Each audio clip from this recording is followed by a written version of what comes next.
เมยสุงค่ะเมื่อนี้เป็นวันที่24เดือนธันวาคมที่7ปี2026ในตอนในข่าวสายหมอขอมมีข่าว2ตอนเดี๋ยวมาเปิ้นเผาค่ะออนตั้งเปิ้นได้ก็เฮาค่ะมาถ่อมด้วยข่าวโคในออนตั้งค่ะพาหมักสร้างพ่อเสียก็โคบทบหันตั้งในมะนั้นง่ายเหมือนหนังนักกาไหนออกเมื่อวันที่22เดือนธันวาคมที่7ปี2026ใน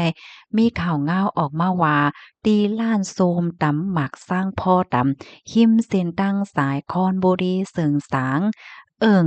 ตาแบกบ้านเจอเว้งคอนบุรีเจดอนนครราชสีมาค่ะไล่เกิดขึ้นเปิงเป็นอันหลากหลายจังเนี่ยเนาะวายหลังสีเจ้าเสียงล้านส้มตำโฮบทบหันลวงแปลกๆเปิงๆในหมักสร้างพอเมื่อพ่วงดีตึกหางแฮนได้เฮ็ดเปิ้นฮ้อว่าจั่งหือหางแฮ่นก็ดีอยากได้เฮ็ดส้มตำว่าซังว่า เจ้านายเฮ็ดให้ค่ะอ้อนายอุดรอายุไล51ปีและนางสมพรอายุไล43ปีสองก็โผเม่เจ้าแสงล้านไข่เนว่าหมากสร้างพ่อลูกนายค่ะซื้อมาดีกาดจ้อมหนังดีอันยามซื้อมาอยู่ตาเสนั้นยาวนอเปิดตาเอามาเฮ็ดหมักสร้างพ่อตำเสียวก็ขายจังไหนคะนะก้วยกาว่าเผื่อว่าพาเหย้าใน ตั้งในมะแนวครบทบหันเป็นติ่งออกมาจังไหนคะนะฟางหางแต่ก่อนี่มันง่ายเหมือนจังหนังขอนไก่ขอนนากาจังเนี่ยค่ะเขาก็ลาดว่าต้อนยามหันเปิงเป็นจังไหนมาสิบอกในโจจัดปานลงในเฮ็ดจังไหนคะอ้อเนาะกำแน่เขานี่ก็ยอมรับว่าเมื่อแต่มันได้ก็ญาติเอากว่าแปดเดียวจังไหนคะนะก้วยกาเผอว่าด้วยกว่าด้วยมาซ้ำหลากหลายตาไว้ มังก็ว่าง่ายเหมือนจังหนังโคไก่มังจื้อก็ว่าโอ้ด้วยกอดด้วยมาก็เหมือนนักกล้าเนี่ยว่ากำนันแลจังไรแทบตาสนใจเหี่ยวก็เอามาไว้ดีเข่งพลาดีนาเสียงล่านั้นค่ะนะที่เขามีเข่งไว้ไว้โก้กวายเอาอันที่เขาโก้กายไว้ว่าสังว่าจังไหนในคะเนาะเปิดตาให้เป็นมังกลาแลจอยเฮ็ดให้กล้าอ่องขายหมานมีจกมีลาภเฮ็ดจังไหนคะจึงหือก็ยาวเจ้าแสงล้านได้ก็ลาดว่าลวงเอาหมักสร้างพ่อมาไว้เนอเข่งจึงไหนแต่ก็เป็นลองตั้งยุ่มยำโตเจ้าเก่าก้อยเนี่ยค่ะอำจะเลยว่าโจ้ผู้ไลภัยมายุ่มยำจ้อมหนังเก่าเฮ็ดจังไหนข้อมูลตอนในค่ะเลยเป็นว่าที่ห้องการข่าวไทยนิวส์ต่างไว้ค่ะพี่น้องเฮาค่ะถอมข่าวเงาโหนยาวคันถือจึงหือพองค่ะพี่น้องค่ะว่นว่าจ่องมันหลากหลายค่ะอันเตมันหมักสร้างพ่อในเพราะว่าเฮาค่ะผ่าตั้งในมันก็ได้เป็นเม็ดจังไหนค่ะเนาะ ก้วยก็ว่าอันได้ซ้ำมันมีหน่อจั่งไหนออกมาแต้นต่างเม็ดหมักสร้างพ้อไหนค่ะว่าแน่พี่น้องคะตัวยาวซ้ำหันถึงว่ามันเหมือนอีสังค่ะเหมือนไก่ค่ะเหมือนนักกล้าค่ะปันดั้งหันถึงมาลัยเนี่ยค่ะค่ะลูกดีข่าวเงาโหนในเสแลกับในเฮาค่ะมาถ่อมด้วยข่าวเงาเที่ยงตอนหนึ่งค่ะเนาะโครงการ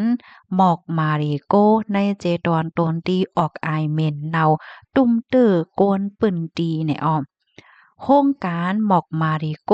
หมอกซ่อนในเอิงน้ำอ่นจะเว้งโตนตี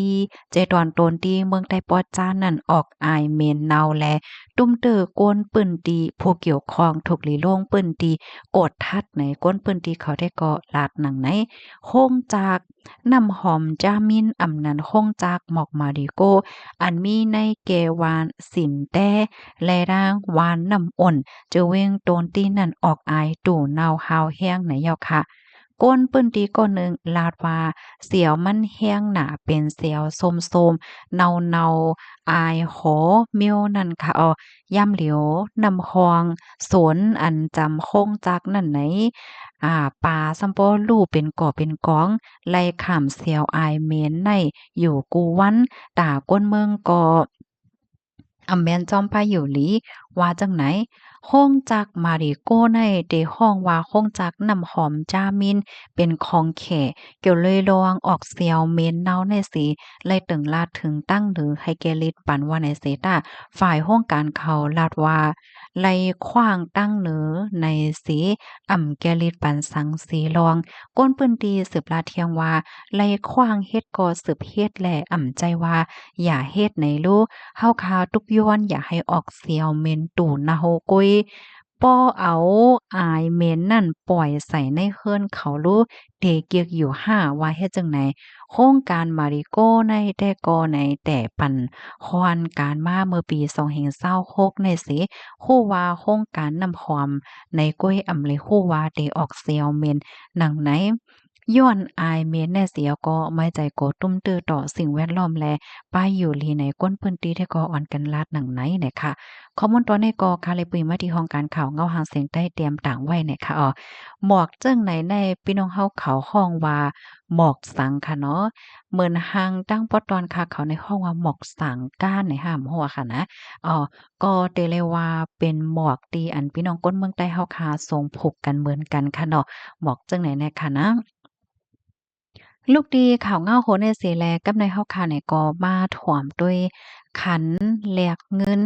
ขันคำในวันเหมือนในอีกหนึ่งนะคะเนาะสายงายเงาลายเป็นจังหือพวงคืน5ลง5เฮ็ดจังเนี่ยเนาะพอเฮามาด้วยสายงายเงาลายตั้งปอตะวันออกกลางแต่ก็บ่ใครหลีกันนะพ่องยามมื้อเหลียวในค่ะเฮามาด้วยขันค่ำแตงค่ะค่ำแตงเพราะว่าเฮาค่ะมีเสกว่าขาย1หวาดในเด็กขายเลยอยู่65,000เฮง3ปาก 65,000เฮง3ปากหวัดเพราะว่าเฮาค่ากว่าซื้อซ้ำแต่ละปันอยู่65,000เฮง5ปากหวัดค้ำหังเคิงค่ะเพราะว่าเฮาค่ามีเสียกว่าขาย1หวัดได้เด็กขายเลยอยู่63,000เฮง9ปาก90เพราะว่ากว่าซื้อซ้ำแต่ละปันอยู่66,000เฮง3ปากว่าจังไหนคะกำในเฮาค่ามาถ่วมด้วยคันคำที่ในเมืองใต้เมืองหมตุมเซียนปานเก่าคำแตงเพราะว่าเฮาค่ามีเสียกว่าขาย1แก้มในเด็กขายเลยอยู่ 9,660,000เพราะว่ากว่าซื้อซ้ำเตเลปันอยู่9,730,000คำหางเคิงเพราะว่าเฮาค่ะมีเสียกว่าขาย1แก้มในเด็กขายเลยอยู่9ล้านปลาย90,000เพราะว่ากว่าซื้อซ้ำเตเลปันอยู่9,160,000